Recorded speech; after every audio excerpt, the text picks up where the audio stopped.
fish tank people? FishTankTV.com, Dawson's Fish Tanks, aquascape.ning.com for all that live chat craziness and a bunch of other fun stuff. I want to talk today though about something that's important, and I'm struggling with it right now, so I'll share. And that's algae. It's real simple. I have an algae problem in the reef. My purple tang died. I never found the body, and I feel that I owe the purple tang like either a burial or like to be left to the tank. So the whole tank suffered and whatever, but enough with the emotions. The tank looks like shit. So I'm only having one light on it right now. I got these two big ass halides, and you know, heavy lights and high nutrient content, excess nutrients cause algae. So here's what I want to talk about though, and I'll switch over here.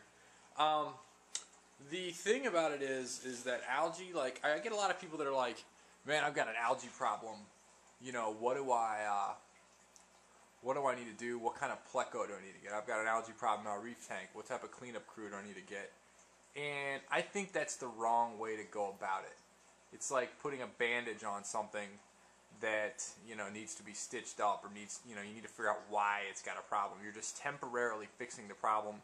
And most of the time it doesn't work. Like my reef up there, I mean, it looks like shit. There's no way my cleanup crew is going to be able to really catch up on that unless I really do some serious water changes and suck some of that stuff out of there. So you can't really rely on creatures unless you have a really, really good balance. And that's what I want to talk about. When your tank gets algae, it's because you don't have a good enough balance in it. So don't try to like add something to remove the algae. Like don't like wait till you have an algae problem and then like think you're going to add a pleco and then think that pleco is just going to do a bunch of work. Now it might. I'm not going to rule that out. But I think the underlying thing is you need to figure out what the cause of the problem is. What is causing your algae?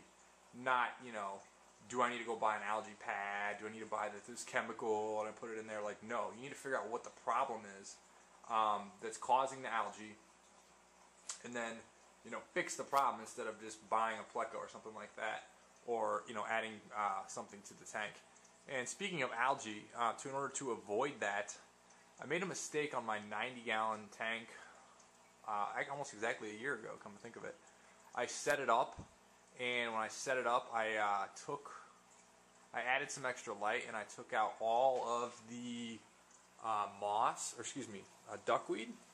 And that's a mistake, especially when you're messing with the lights. Like, obviously I just added halides to the 220, which I'm really, really still jacked about. Wow, look at that Bosemani. Just looking awesome. Where are you, buddy?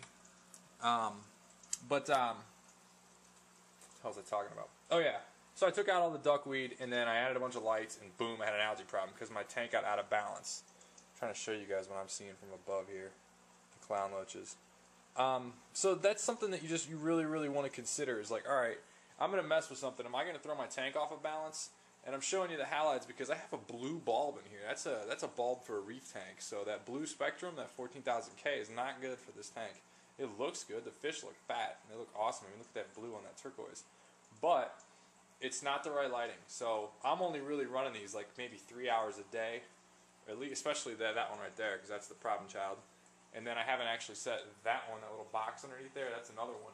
I haven't set it on yet because I don't want to have an algae problem. So that's it. Another thing too, don't add a pleco until the very last fish. Okay, let there be something for the pleco to eat. Don't just buy like, you know, all your fish and add a pleco at the same time. Let the tank establish, get rolling, then add a pleco. And I've got a theory, and it's a theory that I've had since like, shit, I don't know, like 97. Me and my dude Jolly talked about it. And I've got a theory, and I want to hear your guys' thoughts on this. What do you think about plecos?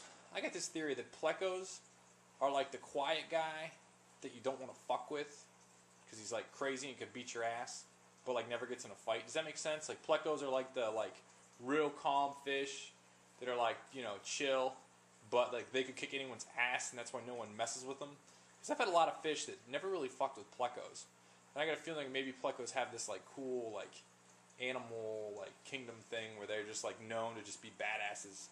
It's because I've never really, well, I haven't kept that many plecos, but I don't know. I want to hear your thoughts. Does anyone have plecos that just kick everybody's butt, or does anyone have like fish that kick their plecos' butts, or anything like that? I'm curious to see your guys' pleco personalities, if you will. So that's what's up. And then I got to brag real quick. Check this shit out. Brand new leaf right there in the middle. New leaf rolling over there. I just put those plants in there yesterday. So, I mean, I got good dirt and I got halides, so yeah, I'm going to get some growth. But I want to know your take on plecos. And that's it.